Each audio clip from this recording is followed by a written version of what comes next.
biba bitabanje kugira ibimenyetso njya mbivuga.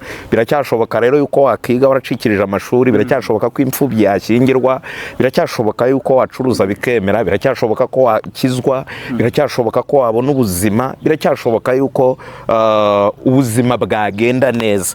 Impamvu rero y'iryo jambo ni uko hari abantu Satani aganiriza akababwira ngo ntabwo bishoboka.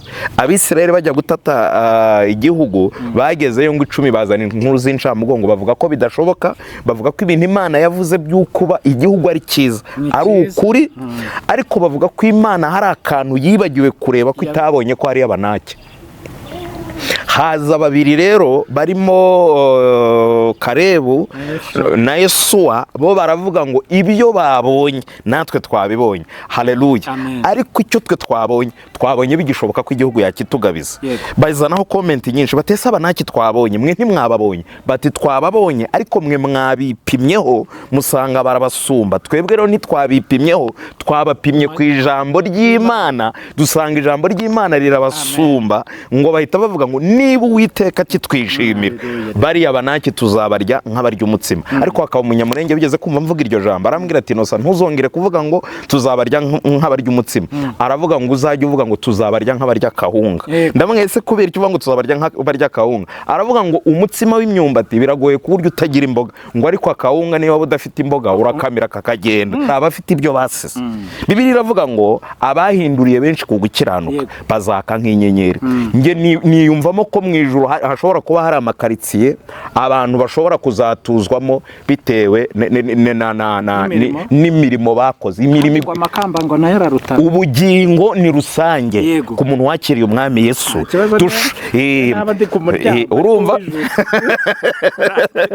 Urumva ubugingo ni rusange.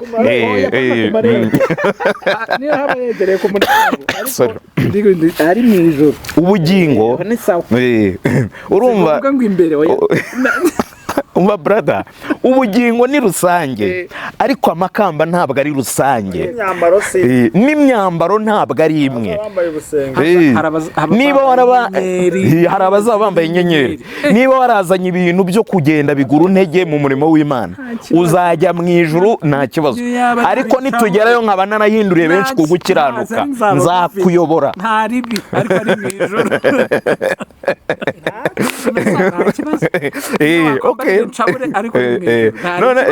Noneho rero nta kibazo, ibyo nabyo ni byiza, ariko byaba byiza unakoze n'imirimo kugira ngo imirimo myiza izagufashe kuba kuri rwa rwego Bibiliya ivuga runaka. Petero rero yabarije abafite ibyo bagize gute basize. Kugeza iyi saha rero nuvuga ngo niba hari abo bikunda nabo bidakunda ngo natanga icyo gisubizo, nahita nkubwira ngo ese ni bangahe uzi bakoreye Imana bagatanga ibyabo kubw'Imana by'ukuri batabonye inyungu, bavuyemo amaramasa nta buri bubone. Dawidi yaravuze ngo nari umusore none dore ndashaje, sindabona umukiranutsi arekwa cyangwa urubyaro rwe ngo rugire gute rusabirize. Haleluya. Ndagusuje kandi ngo ikaze ukurikiye Biracyashoboka. Turagushimiye cyane wewe wakoze subscribe, ntukabure kumugisha w'Imana. Turagarutse n'ubundi nta kindi kitubesheje aha, ni ijambo ry'Imana, ni ubutumwa bwiza, ni ukwagura ubwami bw'Imana. Ntabwo turi hano gutwika, ntabwo turi hano gufana, ntabwo turi hano kuvuga abantu, ntabwo turi hano gusesereza. Gusa no kuza tukagushyirira imbere ukuri ugahitamo, nkuko Imana nayo ntabwo ifatiraho umuntu, igushyira icyiza n'ikibi imbere ugahitamo. Ni byiza rero wewe wakoze subscribe, ntukabure kumugisha. Turi mu mwaka mushyashya 2025, mwagiye mubona Biracyashoboka mu buryo bwa audio. Umukozi w'Imana yaritanze kubw'iyereko yari afite kubw'umurimo, n'ubundi biracyabura, harabikibura, ariko uko dushobojwe tuzajya tugenda dukora ko imbaraga zacu zingana. Twabonye aka kanya rero turavuga ntago twagenda tutavuze Imana cyangwa tutabwiye abantu icy'Imana ishaka. Ndi kumwe n'umukozi w'Imana Prophet Innocent. Yesu ashimwe. Yesu ahimazwe. Umeze neza? Ndashima Imana. Umwaka wawutangiye gute? Nawutangiye nabi. Kubera iki? Nawutangiye ndwaye, ariko ndashima Imana ndi muzima. Yego. Ntacyo sinapfuye, hari korali yaririmbye iravuga ngo ibyaduhize byari byinshi yego ngo imitego yari myinshi ariko Uwiteka yagaragaje kunesha kwe. So rero nubwo nawe utangiye nabi ndumva hari icyo gushima Imana kuko Imana yarahabaye. Yego yarahabaye, biracyashoboka. Abantu bakore subscribe nyamuneka, twuzuze abantu benshi mwagura uyu muryango kugira ngo ibintu tuzajya tubagezaho ujye wa mbere mu kubibona kandi munabirebe munabisangiza abantu kuko harimo ubutumwa bukomeye cyane. Yego ubwo rero abantu bajya bibaza ibintu byinshi kuri biracyashoboka, bati se biracyashoboka bimeze bite? Ubundi tubwire ko mu minota dutangiranye tubwire ku kintu bita biracyashoboka, wayitekereje gute, ubundi yaje gute? Biracyashoboka nk'uko bisanzwe abakozi b'Imana ntabwo banyabo, reka mvuge gutya nambikemo ako kantu. Abakozi b'Imana ntabwo tuvuga ibyacu ahubwo turatumwa. Yego turi abambasaderi b'ijuru. Biracyashoboka rero ukuntu yaje gihe numvise ijwi ry'Imana. Natinze cyane no kujya muri social media kubera ko nahamagawe na benshi, kamera zaraje ari nyinshi, ariko nyuma Imana iza kunsanga irambwira ngo genda ubwire abantu ngo biracyashoboka. Ndayibaza se bo muri he dini? Imana irambwira ngo nta dini ngira, abantu bose ni abantu banjye. Ni n'abakatolike se n'abahamya n'abaki bose? Imana irambwira ngo ndi Imana y'ibifite imibiri byose, genda ubwire abantu ko bigishoboka. Aho rero niho uhita wibaza ngo ibiki bishoboka. Aho rero muri biracyashoboka ko wabaho, biracyashoboka ko wagira ubuzima, biracyashoboka ko wabona umugore urabona ko nawe umaze kugira, ariko uyu mwaka turaza kuwusoza wabonye ikimenyetso cyo kuzarongora uyu nguyu. Kandi iby'Imana hari biba byabanje kugira ibimenyetso, hari n'ibiba bitabanje kugira ibimenyetso. Njya mbivuga biracyashoboka rero yuko wakiga waracikirije amashuri, biracyashoboka ko imfubyi yashyingirwa, biracyashoboka yuko wacuruza bikemera, biracyashoboka ko wakizwa, biracyashoboka ko wabona ubuzima, biracyashoboka yuko ubuzima bwagenda neza. Impamvu rero y'iryo jambo ni uko hari abantu Satani aganiriza akababwira ngo ntabwo bishoboka. Abisirayeli bajya gutata igihugu bagezeyo ngo 10 bazana inkuru z'incamugongo bavuga ko bidashoboka, bavuga ko ibintu Imana yavuze by'ukuba igihugu ari cyiza ari ukuri, ariko bavuga ko Imana hari akantu yibagiwe kureba ko itabonye ko hari Abanaki. Haza babiri rero barimo Karebu na Yesuwa, bo baravuga ngo ibyo babonye natwe twabibonye. Haleluya. Ariko icyo twe twabonye bigishoboka ko igihugu yakitugabiza. Bazanaho comment nyinshi batese Abanaki twabonye, mwe ntimwababonye. Bati twababonye ariko mwe mwabipimyeho musanga barabasumba. Twebwe rero ntitwabipimyeho, twabapimye ku ijambo ry'Imana dusanga ijambo ry'Imana rirabasumba. Ngo bahita bavuga ngo niba Uwiteka kitwishimira bariya Abanaki tuzabarya nk'abarya umutsima. Ariko hakaba umunyamurenge bigeze kumva mvuga iryo jambo, arambwira ati Nosa ntuzongere kuvuga ngo tuzabarya nk'abarya umutsima, aravuga ngo uzajye uvuga ngo tuzabarya nk'abarya kahunga. Ndamwese kubera icyo uvuga ngo tuzabarya nk'abarya kahunga, aravuga ngo umutsima w'imyumbati biragoye ku buryo utagira imboga, ngo ariko akahunga niba udafite imboga urakamira kakagenda. Ni ukuvuga ngo si ngombwa ibirungo, ibibazo biri imbere yacu Imana ifite uburyo tugomba kubitsindamo. N'ubwo buryo mu magambo make biracyashoboka. Yego biracyashoboka, yabaye biracyashoboka, igenda ifasha abantu benshi. Ndagira ngo ubu nongeyeho 7 ahubwo ni biracyashoboka 7, biracyashoboka 7. Iyo 7 sivuze iki? Ivuze ko bidashoboka rimwe, bishoboka inshuro zirenze imwe. 7 ni umubare w'Imana ushyitse. Ni umwuzuro w'Imana. Ubu bishobora gushoboka Imana ikaguha fiyanse ukagira ngo birangiriyeho, ariko na nyuma birongera bigashoboka igatanga n'inkwano. Bivuze ngo hari ibyo umuntu ahora ashaka ku Mana, ntabwo ari kimwe ngo bihite birangira. Imana ikora igitangaza ibitse ikindi. Bivuze ngo singomba kuyijya kure. Ntabwo ugomba kujya kure yayo kuko ari ifite ibyo nshaka. Iyo wivumbuye ku mbabura urara utariye, iyo wivumbuye ku Mana ubuzima burahagarara. Twajyaga dukosa mama tukirukanga ko tumeze ugende ngo igasigira gushyigura, iragushyiguriza kugarura. Niko bigenda. Gasiga rero nari narayobewe icyari kumbe no kuvuga ngo muri ibyo by'Imana itubiki hapfunyitsemo n'ubugingo. Hapfunyitsemo n'ubugingo, hirya y'ubugingo hari n'ibindi. None se insa abantu b'ubu ko batakinyotewe nta nubwo bibuka ko ibyo bintu by'ubugingo biriho. Bazi ko hariho visa, bazi ko hariho fiance, bazi ko hariho imodoka, bazi ko hariho ibindi byiza byose biryohera umuntu. Ikintu bita ubugingo amenya barakibagiwe. Hari impamvu zituma babyibagirwa. Impamvu ni ebyiri. Impamvu ya mbere ni inyigisho mbi bahawe. Impamvu ya kabiri, ubugingo ntibugaragara, hagaragara iby'umubiri. Kandi umubiri ntukenera ubugingo. Urabyumva neza? Umubiri ntukenera ubugingo. Umubiri ntukenera ubugingo. Umubiri kugira ngo ubeho ukenera ibindi bitari ubugingo. Kimwe nuko ubugingo nabwo butabeshwaho n'umubiri, kuko ubugingo ntibukenera umubiri.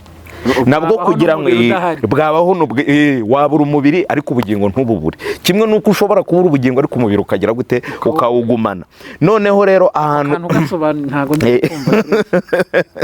ushobora kubura umubiri, ubugingo ukabucyura ukajya mu ijuru. Ushobora no kubura ubugingo, umubiri ukawugumana. Yego. Ni ibintu bibiri bitandukanye. Noneho rero turebe ahantu tuba kenshi, tuba hehe? Tuba mu mubiri.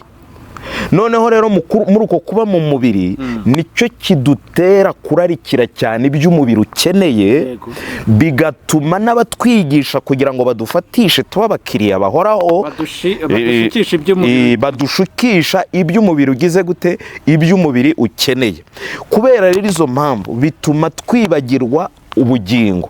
Ni nabyo bajya bavuga ngo ni impamba y'urugendo ntikakwibagize intego y'urugendo. Ni ukuvuga ngo ibyo tubona mu mubiri byakagombye kuba impamba y'urugendo yo kujya mu bugingo, ariko ntabwo ari intego. Ntabwo ukwiriye kumisinga tageti yawe kubera impamba wahawe. Ni nk'uko nguko nabivuga. Bisi kagusiga uri kurya uvuga reka mbanze nywe, kandi ako wanywaga kara ko kugufasha kugira ngo ujye muri bisi ufite imbaraga. Impamvu rero twibagirwa iby'ubugingo ni inyigisho duhabwa n'ababitwigisha. Indi mpamvu ya kabiri ni uko uyu mubiri ariwo tubamo umwanya munini. Ni nabyo bigoye rero kugira ngo duhuze ubugingo n'umubiri. Tukiri ku bugingo n'umubiri, hari uwavuze ngo roho nzima mu mubiri muzima. Yego. Kandi koko nibyo biragendana. Akora tubwiye ngo kugira ngo roho ibeho ntikenera umubiri. N'umubiri ushobora kuvaho roho igakomeza ikabaho. Aba bantu kuki badushukisha iby'umubiri kandi bazi ko n'ubugingo tubukeneye? Reka maye nsobanura ko ngako roho nzima mu mubiri muzima. Ni ukuvuga ngo ubugingo buzima ariko mu mubiri umeze neza. Dufite ikibazo cy'inkomoko, imibyirukire, uko twaje mu idini. Hari amadini yagiye atwigisha iby'ubugingo atwibagiza iby'umubiri. Twiga ubugingo ariko twibagirwa kujya mu ijuru.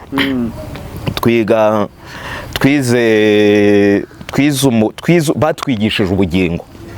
Urumva? Ni hahandi bavuze ngo niyo wampa ngo ubugingo ngo ariko umubiri wo ngo ukawihorera, ukampa ubugingo ariko ukanyima etaje, ukampa ubugingo ariko ukanyima imodoka, ukampa ubugingo ariko ukanyima amafaranga, ukampa ubugingo ariko ukanyima ibi. Batwigishije ubugingo nk'abantu bari mu ijuru tutari mu isi. Wavuze rero ngo roho nzima mu mubiri muzima cyangwa ubugingo buzima mu mubiri muzima cyangwa umwuka muzima mu mubiri muzima, yashatse kuvuga ngo nubwo dushaka iby'ubugingo ariko twe kwibagirwa ko turi mu isi, duhige n'iby'isi kugira ngo bwa bugingo buze butubemo ariko turi n'abasirimu, turi smart mu mwuka ndetse no mu mubiri. Nicyo yashatse kuvuga. Ntabwo yashatse kuvuga yuko ubugingo bubaho kubera yuko hari umubiri. Nta nubwo yashatse kuvuga ko umubiri ubaho kubera yuko hari ubugingo, kuko abantu bose bafite umubiri ntabwo bafite ubugingo bwo kuzajya mu ijuru. Nta nubwo abantu batagira ubugingo bose bibambura amahirwe yo kubaho. Kubaho umuntu ashobora kubaho bisanzwe akabaho n'imyaka myinshi ubugingo ntazabubone. Umuntu ashobora kubaho igihe gito ariko ubugingo akagira gute akabubona. Cyane ko icyo nabonye ubugingo iby'isi mu bijyanye n'umubiri nibyo bivunnye kurenza ubugingo. Kuko uyu mwanya wa none ibandi riri Nyabugogo riramutse ryibye bakarirasa rikazamura akaboko ati mwami Yesu umbabarire nubwo naribandi wakira ubugingo bwanjye, ijuru yaritaze ngo ajye muri Yorodani cyangwa ajye kudiyakora na bya biki byose. Igisambo cyari ku musaraba cyabwiye Yesu kiti rata wowe nuramuka ugeze muri paradizo unyibuke. Aramubwira ati nta nubwo bisaba kujya muri Yorodani n'ibindi bintu runaka, iri joro turaza kurarana muri paradizo. Ikindi cyanga kwemera birangira gutya. Ntabwo cyari cyarabatijwe kiriya gisambo, nta maturo, ntaki, ibyo kubaho neza simbizi. Kuvuga ko ngo Yesu nagaruka azaza nk'umujura. Yego.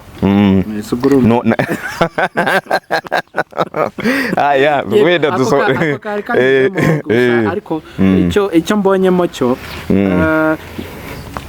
intumwa zigeze kubaza Yesu ziti ko twataye ibyacu tukagukurikira tuzungukira ati hano ku isi yego nzabakubira 100%, kandi babikiye n'ubugingo. No kubera iki bamwe twizera Yesu hari ababayeho nabi, kandi nyine ari isezerano yadusezeranyije ko ari 100%. Ni ryari umuntu abona ibyo 100% Yesu yavuze? Ngira ngo wabajije icyo kibazo ni Petero. Petero niwe buriya wakundaga kuvuga Petero yagiraga umunwa, niwe muntu yari afite akanwa ntiwamenya aho yagakuye, ariko yaravugaga bye. Kandi Petero ntago byasabaga ngo abe yagiye mu mavuta, ngo abe yiyirije, abe yasenze n'ibiki byose, cyane ko bira byose bira bibazo yabibazaga ataranuzura n'umwuka wera. Hanyuma rero ririya jambo yarivuze umunsi Yesu yahuraga n'umutunzi cyangwa se n'umukire, ngo aramubwira ati numva nshaka kugukurikira. Yesu amubwira amategeko agomba gukurikiza kugira ngo amukurikire. Arangije ngo aramubwira ati yose narayakurikije. Yesu amuradaye amweretswe, asanga ni umutunzi afite n'ifaranga. Aramubwira ati noneho genda ufate na biriya bintu byawe ubigurishe, ubigabanye n'abadafite akantu nabo babeho. Ngo umutunzi ahita arozi, arababara, yumva ntago byakunda. Niho Yesu yahise avuga ngo bigoye abakungu cyangwa se abakire kwinjira mu bwami bw'ijuru kuruta uko byakorohera ingamiya guca mu mwenge w'urushinge. Gica rero Petero yari yarasize ubwato, yarasize bizinesi ye yo kuroba amafi, yari umubingwa wahatari. Ahita avuga ati aha mise mprofitiramo. None se Yesu ntabwo yabarije muri rusange, yavuze abasize. Ni ukuvuga ngo hari n'abatarasize. Hari abantu ubundi baje kwa Yesu n'ubundi ari basufuri, nta kintu bigirira, ari rubyogo, isura yibonera kwa Yesu, amafaranga yabonera kwa Yesu, buri kimwe cyose akibonera kwa Yesu, nta babyeyi ntacyo. Ariko hari n'abantu baje kwa Yesu bafite ubwato basize amashyo y'inka, bagira imirimo bareka, bashora mu gukorera Yesu. Abo rero nibo Petero yabarije. Aravuga ati none se twebwe dufite ibyo twasize, tuzakubirwa iki kandi twarasize ibyacu? Ni nabo Yesu yasubije. None se urasubizwa iki? None se niba ntacyo wasize uragira ngo usubizwe iki? Mva kandi ngo hoya. Okay. Yavuze abafite ibyo basize, yavuze abatarafite ibyo basize se. Kandi bigishoboka. Ibiki se bishoboka? Birashoboka se birashoboka ko Yesu yagira icyo aguha ntacyo wasize, ariko ntago bishoboka ko yatubura ibitarigeze bibaho.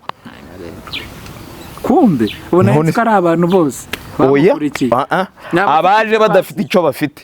Yesu afite ibyo azabapangira, ariko hari n'abaze bafite ibyo basize. Nuko bapangira agasura, nukubapangira agasura, ni ibiryo, n'akazi n'utundi tuntu runaka.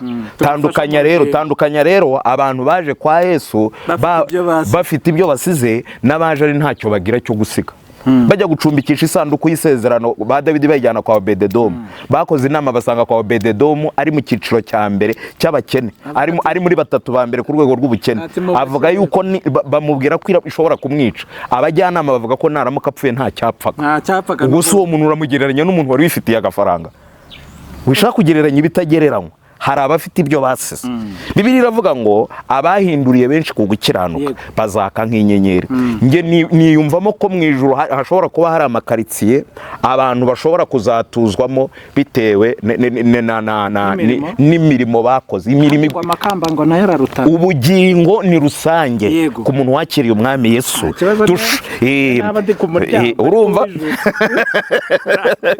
Urumva ubugingo ni rusange.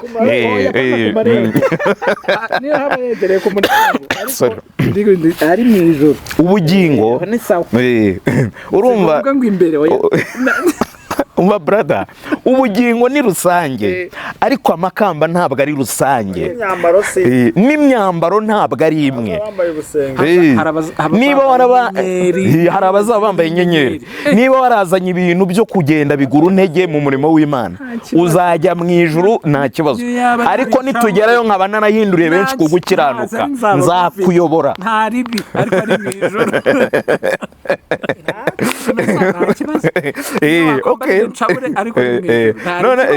Noneho rero nta kibazo, ibyo nabyo ni byiza, ariko byaba byiza unakoze n'imirimo kugira ngo imirimo myiza izagufashe kuba kuri rwa rwego Bibiliya ivuga runaka. Petero rero yabarije abafite ibyo bagize gute basize.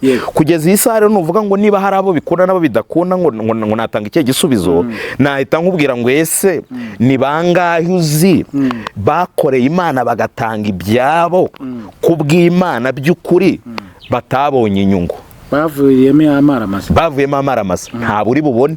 Dawidi yaravuze ngo nari umusore none dore ndashaje, sindabona umukiranutsi arekwa cyangwa urubyaro rwe ngo rugire gute rusabirize. Haleluya. Rero iyo ugira abantu uzi utangaho ingero, nari guhita nkusubiza ngo gutya na gutya na gutya na gutya na gutya. Ubwo rero reka twemeze ko Bibiliya ari ukuri nk'uko dusanzwe tubyizera. Nta muntu wihe mukene umukire. Oya, hari umukene n'umukire. Ugiye kuvuga Nyamutunzi na Lazaro. Ntabwo Bibiliya igaragaza yuko uriya mukene hari icyo yasize. Ari nyakwigendera. Buretse gatoya, ntabwo igaragaza ko hari ikintu yasize.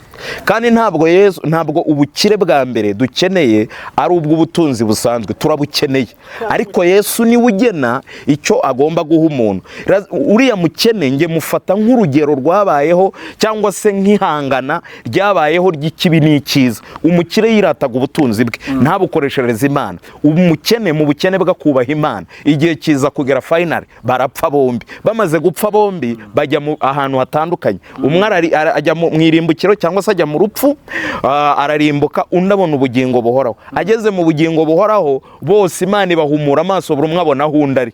Umukungu asaba wa mukene gukoza igitonyanga cy'urutoki rwe mu mazi kugira ngo amubobereze iminwa ahembuke. Undi aramubwira ati aho ndi ntabwo hatandukanye na karitsiye ndimo, ntawe ihurira n'iyawe. Ariko ntibigaragara ko umukene atigeze anyurwa n'ubukene bwe, nta nubwo bigaragara ko atigeze anyurwa n'agakiza Imana yaramuhaye. Nta nubwo Bibiliya yerekana igihe yaba yaramaze akurikiye Imana, nta nubwo yerekana ibyo yaba yarahombeye mu Mana. Icyakora Bibiliya bitanga nk'urugero rw'uko ibitanga nk'urugero rwo kuba harabayeho utubaha Imana kandi afite ibintu, ariho bavuga ngo igikire cy'ikigenge kirutwa n'umukene wubaha Imana. Yego, tugana ku musoza, biracyashoboka idufitiye iki abayikurikiye muri uyu mwaka wose tugiye kwinjira andi amezi ari imbere? Biracyashoboka. Icya mbere ni ugukomeza intego zo kubwira abantu ko bigishoboka. Ejo bundi nahoze nakira ubuhamya bw'umuntu umwe wari umaze imyaka 5 atabyara, Imana yahaye umwana agatangirana uyu mwaka, umwana w'umuhungu yatangiye kujoyininga. Biracyashoboka tukitangira. Ayo ni amashimwe akomeye. Hari abagiye basubizwa mu buryo bumwe cyangwa ubundi, ariko icyo twifuza cya mbere ni ukugira ngo abantu bamenye Imana, bakurikira Imana. Iyo wamenye Imana ukagera mu Mana, uhabwa na bya bindi byose ugize gute uyisaba. Yesu yaravuze ngo nimuguma muri jye, amagambo yanjye akaguma muri mwe, musabe icyo mushaka cyose muzagihabwa. Hanyuma rero hari ibintu tuba tugomba gukurikiza. Icya mbere tugomba kwinjira muri Yesu, icya kabiri tukaguma muri Yesu, icya gatatu amagambo yakaguma muri twebwe, final icya kane tugasaba icyo dushaka birotomatika kugira ngo duhabwe icyo tugeze gute icyo dushaka. Icyo rero intego ya mbere tukomeje ni uguhumuriza abantu. Biracyashoboka nk'uko mpora mbivuga, ntabwo ari iy'idini, nta nubwo ari n'iy'abanyedini, nta nubwo ivuga ku idini. Nta dini tuzigera tuvugaho kuko twe twamaze kumenya ukuri. Imana irashaka abantu, ntabwo ishaka amadini. Tuzakomeza rero guhumuriza abantu, imfubyi n'abandi batandukanye, n'abafite ubuhamya buhumuriza abantu bibabwira ngo biracyashoboka. Abo ngabo tuzakomeza kubakira no kubaha ikaze muri biracyashoboka. Ikindi cya nyuma dufite imishinga itandukanye, gusura abarwayi, gufasha abatishoboye, hari n'uwo twabikoreye n'abandi tugenda tubikora nubwo tutabizana hano kuri kamera, ariko igihe kizagera ibyo byose bizagenda bigaragara kuko aho tugeze ivugabutumwa ntabwo ari rikwiriye kubirya umunwa gusa, dukwiriye kubwira abantu ngo biracyashoboka, ariko niba hari usanze yaburaye ukagira gute, ukamuha n'iyo sukari ukamubwira uti ihanganire kuri iyi sukari, biracyageze gute, biracyashoboka. Imirimo myiza cyangwa se ubufasha bwo gufasha abantu tukabihuza n'ijambo ry'Imana. Niyo mpamvu twifuza ko buri wese wumva umwuka wera amugenderera akaba afite iyerekwa nk'iryacu yatwiyungaho kugira ngo tubashe gusohoza icyo Kristo aduhamagarira. Yego, ubwo twasoreza ku bashaka gusengana namwe, inama n'ibitekerezo nyine n'inyunganizi baba babashakaho muboneka gute? Icya mbere nyine dufite platform ya biracyashoboka 7 ni YouTube channel yacu, dufite n'urubuga rwa WhatsApp dukoresha dutambitsaho ibiganiro cyangwa se isengesho rya mu gitondo rya buri munsi rya biracyashoboka. Sinangira uriho ngenyine, hariho n'abandi. Hanyuma kugira ngo ibyo byose ubigereho ushobora kwifashisha nimero yanjye n'ubundi ya biracyashoboka ni 07827417 dushobora kugufasha mu isengesho uko umwuka tuyoboye. Hari n'abantu nabonye bafite ibibazo byo kurota inzozi ntibamenye igisobanuro cyazo, cyangwa se naho bazisobanuje bakabapfunyikira bakababeshya. Nabonye ibintu byose barabipirase bazanye mu tundi tuntu tw'ubucayina n'utundi runaka. Yego, hari n'abakenera gusobanukirwa ijambo ry'Imana, ukavuga uti hari ijambo numvisha ariko sindi kuryumva neza. Imana rero ibaha umugisha, n'ubwo buryo abantu bashobora kutugeraho tukaba twabafasha mu buryo bumwe cyangwa ubundi. Yego, Prophet Innocent, reka ngushimire cyane, urakoze. Ubwo abantu rero mukomeze mukurikire biracyashoboka, ibindi Imana iduhane umugisha. Ciao.